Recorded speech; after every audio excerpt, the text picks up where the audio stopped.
5 महीने के बच्चे का बेड टाइम रूटीन। 5 महीने के बच्चे के बेड टाइम रूटीन के लिए मैं आपके साथ में कुछ पॉइंट शेयर करूँगी। तो सबसे पहला है कि सही समय चुनें।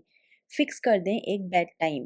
रोज़ाना रात को 7 से 9 के बीच में उनको सोने की आदत डालें। अगर आपको 9:30 भी करना है तो दैट्स फाइन, लेकिन एक समय आप निर्धारित कर लें और उस समय पे ही उस बच्चे को सुलाएँ। रोज एक ही समय पे सुलाने से बच्चे की नींद का पैटर्न बनने लगता है और वो उस पैटर्न को समझने लगता है। सेकंड, हल्का गुनगुना स्नान। काफ़ी सारे लोग बच्चों को रात को सुलाने से पहले वार्म बाथ देते हैं या स्पंज बाथ देते हैं।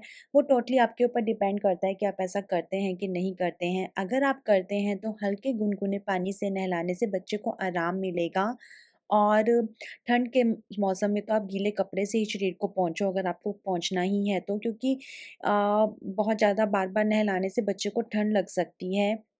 उसके बाद में फिर अगर आप गुनगुने पानी से स्नान नहीं करा रहे हैं, तो फिर आप बच्चे को जेंटल मसाज दे सकते हैं। थोड़ा-सा सर के अंदर नारियल का या जैतून के तेल से हल्की-सी मालिश कर सकते हैं। मालिश से बच्चा थोड़ा-सा रिलैक्स हो जाता है और वो जल्दी सो जाता है। उसके बाद में फिर आप बच्चे के कपड़े हमेशा बदलें, क्योंकि मॉर्निंग से बच्चे ने जो कपड़े पहने होते हैं, वो उसमें कुछ ना कुछ लग ही जाता है और वो ख़राब हो ही जाते हैं। और रात को हम भी जैसे एक साफ़-सुथरे कपड़े पहन के सोना चाहते हैं, वैसे ही बच्चों को भी कंफर्टेबल से हल्के से कॉटन के कपड़े आप पहनाएँ। उनको बहुत ही ज़्यादा ऐसे गर्म कपड़े नहीं पहनाने चाहिए, बिल्कुल भी रिकमेंडेड नहीं है कि आप उनके है हाथ और पैर बाँध दें, उनके ऊपर जुराब या फिर कुछ पहना दें, दस्ताने, क्योंकि बच्चों की ग्रोथ रुक जाती है। इसीलिए मौसम के अनुसार हल्के और आरामदायक कपड़े पहनाएँ। ज़रूरत हो तो हल्का-सा आप स्वेडल कर सकते हैं, डिपेंड्स कि वहाँ पे कैसा मौसम है।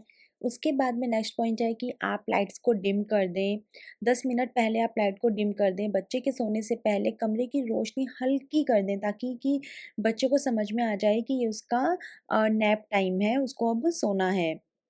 ज़रूरत अगर आपको हो तो आप नाइट लैम्प का इस्तेमाल करें, कि अगर बिल्कुल भी बाहर की रोशनी नहीं आ रही है तो। उसके अलावा शांत माहौल बनाएँ, कमरे में टीवी, तेज़ आवाज़, मोबाइल स्क्रीन कुछ भी नहीं होना चाहिए। धीमी आवाज़ में अगर आप चाहो तो आप लोरी गा सकते हो या फिर हल्का-सा कोई म्यूज़िक आप चला सकते हो, कोई भजन आप चला सकते हो, जो भी आप लोग प्रेफ़र करो। उसके बाद में आप बच्चे को दूध पिलाएँ 10 से 15 मिनट, सोने से पहले माँ का दूध या फ़ॉर्मूला दूध पिलाएँ, ताकि फिर जो बच्चा है वो सो जाए, उसको थोड़ा-सा मतलब कि फ़ीलिंग लगे।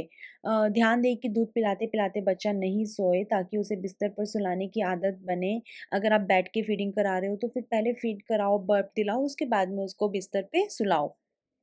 और जब बच्चा थोड़ा नींद में हो लेकिन पूरी तरह से सोया नहीं हो, तब आप उसे बिस्तर पर रख दें। बच्चे को ऐसा बोलते हैं कि बिस्तर पर ही सोने की आदत डालनी चाहिए। अगर आप बच्चे को ऐसे अपनी गोदी में लेके अपने हाथ से ऐसे-ऐसे हिला रहे हो, तो आप वो कब तक करोगे? बच्चा धीरे-धीरे बड़ा हो जाएगा, उसको वैसे ही सोने की आदत पड़ जाएगी। फिर बच्चे हैवी हो जाते हैं तो बहुत दिक्कत हो जाती है, मतलब उस चीज़ से। और फिर बच्चे को खुद से सोने की आदत कभी नहीं पड़ती है, इसलिए बहुत ज़्यादा ज़रूरी है कि बच्चे को आप फ़ीड करा के, बर्प करा के बिस्तर पे सुलाओ और उसके ऊपर एक हल्का-सा अपना हाथ रख लो, जिससे कि उसको आपका स्पर्श मिलता रहे। या फिर अगर उसको वो भी नहीं चाहिए, आप उसके पास भी बैठे हो, दैट्स ऑल्सो फाइन, ज़रूरत नहीं है। स्टार्टिंग में बहुत प्यार आता है, लेकिन धीरे-धीरे वही फिर बच्चों को आदत पड़ जाती है, थपकी की हो या फिर इस तरह से झुलाने की हो। तो अगर ज़रूरत है तो आप थोड़ा-सा हल्के स्वर में कुछ गा सकते हैं। तो ये एक बच्चे का बेड टाइम रूटीन होता है, जो कि अगर हम फ़ॉलो करते हैं तो बच्चे को भी इसकी आदत हो जाती है और बच्चा फिर आराम से सो जाता है।